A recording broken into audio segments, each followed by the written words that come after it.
Presidente da República José Ramos Horta host o governo no Parlamento Nacional atu cria lei ida para adaptação fraternidade humana e escola.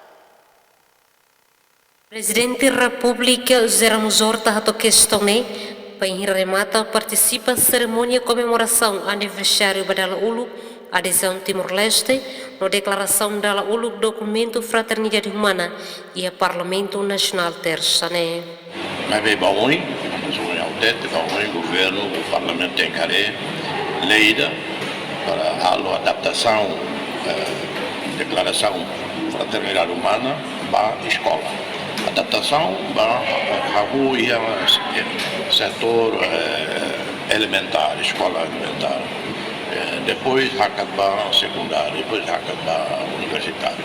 Então, cada grupo tem adaptação para ser bem fácil de compreender. Se festarmos orgulho ou atitude Timor-Leste, também o presidente Rassi conhece Raibara que é mundo, atos e da Ressin, não conhece ser na história, vai ver a história Timor-Leste, nem orgulho, vai ver precisa halo liutan, ne Timor-Leste sai do modelo terra de fraternidade humana. Temos arcebispo metropolitano dele, Dom Virgílio Cardiel do Corno da Silva Teten, me sente contente por participar em evento comemoração aniversário da Ulu adesão Timor-Leste, na declaração da Ulu documento fraternidade humana e a Parlamento Nacional. Contente também participa e a atividade primeiro aniversário adopção documento fraternidade humana e no Parlamento Nacional.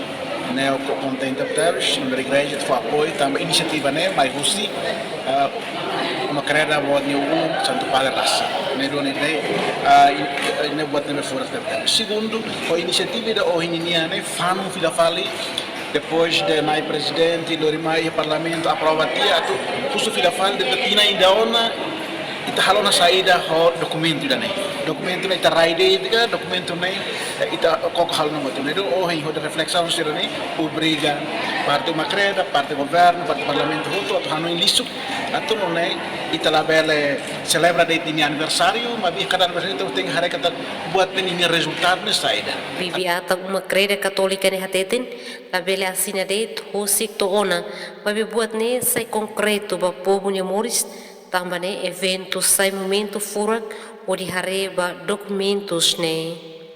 Emerenciana Pinto, Guilhermina Franco, Ester News.